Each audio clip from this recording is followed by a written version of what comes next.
Good morning बच्चों, आई classes में आपका स्वागत है। आज हम पढ़ेंगे क्लास 11th के लिए केमिस्ट्री का first chapter some basic concepts of chemistry. देखो, फर्स्ट ऑफ ऑल हम केमिस्ट्री की डेफिनेशन की बात करते हैं। Chemistry is the study of matter. किसकी स्टडी है? मैटर की है।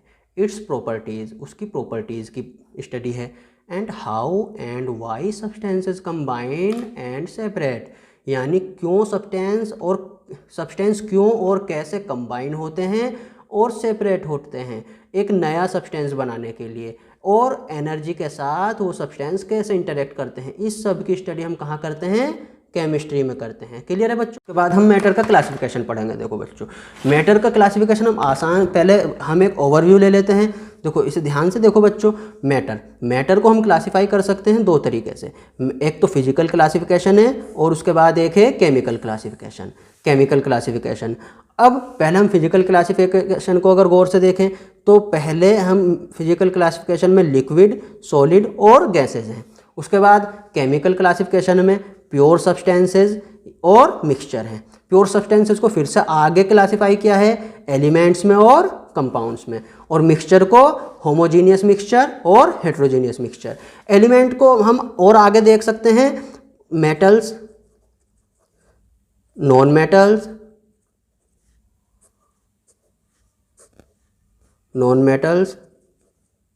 और मेटलॉइड्स।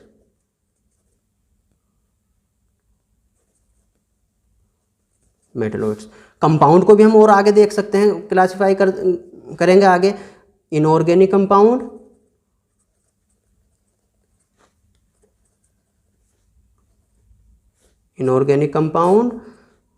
और ऑर्गेनिक कंपाउंड। ये सब कुछ हम इस वीडियो में पढ़ने वाले हैं। केमिस्ट्री की डेफिनेशन हम पढ़ चुके हैं। उसके बाद नेक्स्ट अब हम देखते हैं बच्चों matter. What is matter?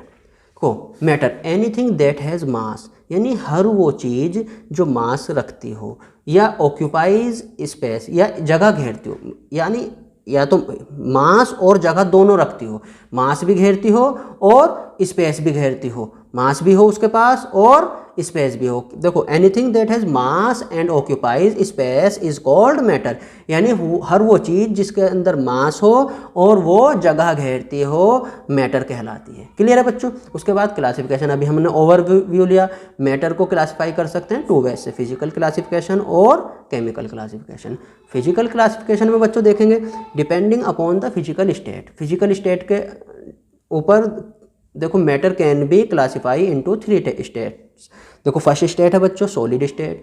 A solid has a definite shape and pressure definite shape and पजेज definite volume, यानी एक सॉलिड जो है वो शेप भी और वॉल्यूम भी कैसा होता है? उसका डेफिनिट होता है।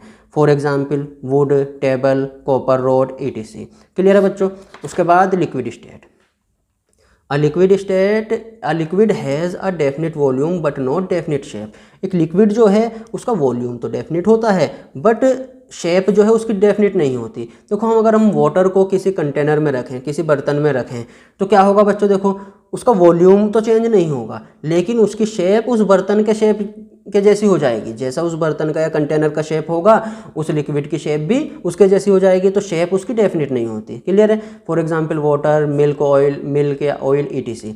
Gases state, a gas neither possesses a definite volume nor a definite shape. ना तो इसका बच्चों देखो वॉल्यूम डेफिनिट होता है ना ही शेप डेफिनिट होती है। देखो एग्जांपल समझे, अगर हम किसी गैस को बच्चों किसी कंटेनर में रखें तो वो गैस एक तो उस कंटेनर का सारा वॉल्यूम घेर लेगी, और दूसरी बात, अगर जिस कंटेनर में हम उसे रखेंगे तो वो उस कंटेनर की ही शेप ले लेगी। ना तो उसका अपना कोई वॉल्यूम है रहेगा ना ही उसकी कोई शेप अपनी रहेगी। वो जिस भी कंटेनर में रहेगी उसी का वॉल्यूम घेर लेगी और उसी की शेप ले लेगी। तो गैसेस स्टेट में गैस के ना तो वॉल्यूम डेफिनिट होता है ना ही शेप डेफिनिट होती है। एग्जाम्पल हो जाएंगे air, hydrogen, carbon dioxide, etc। और भी अदर गैसेज हैं।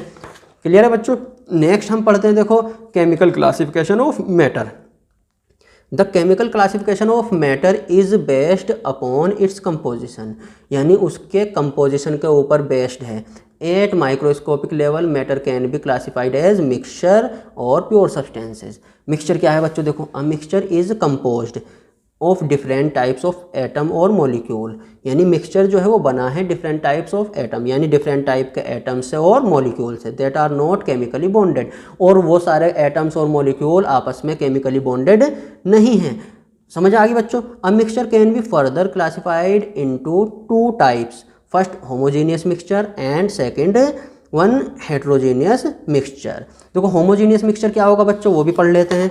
होमोजेनियस मिक्सचर में क्या है, अ homogeneous mixture is a type of mixture in which the composition is uniform, यानी एक इस टाइप का मिक्सचर है जिसमें कंपोजिशन जो होगा वो यूनिफॉर्म होगा, and every part of solution has the same properties, और सॉल्यूशन का हर एक पार्ट सेम प्रॉपर्टीज़ रखेगा।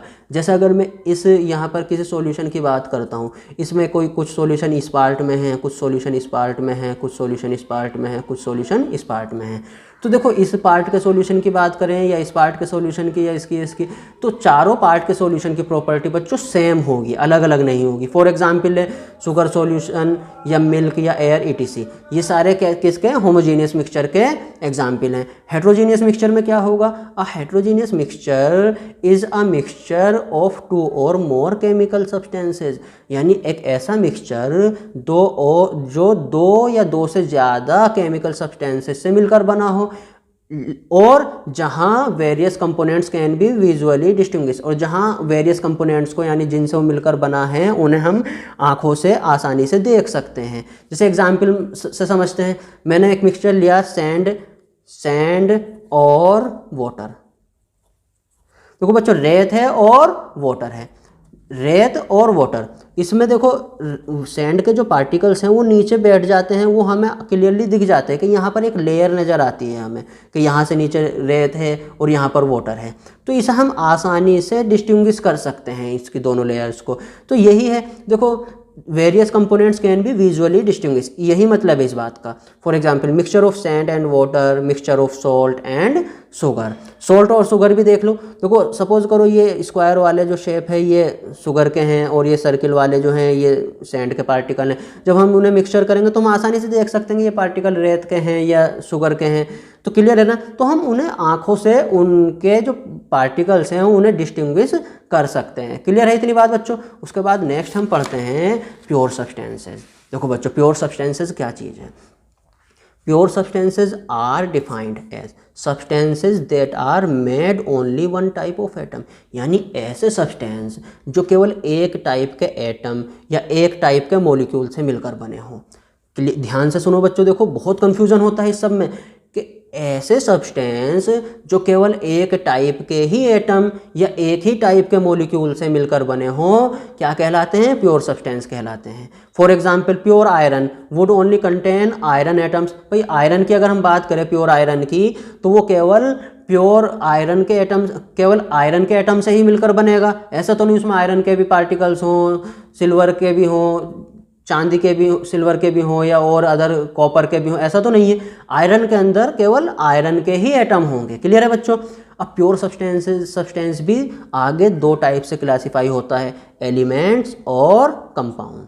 देखो एलिमेंट के बारे में पढ़ते हैं हम, the simplest form of a pure substance.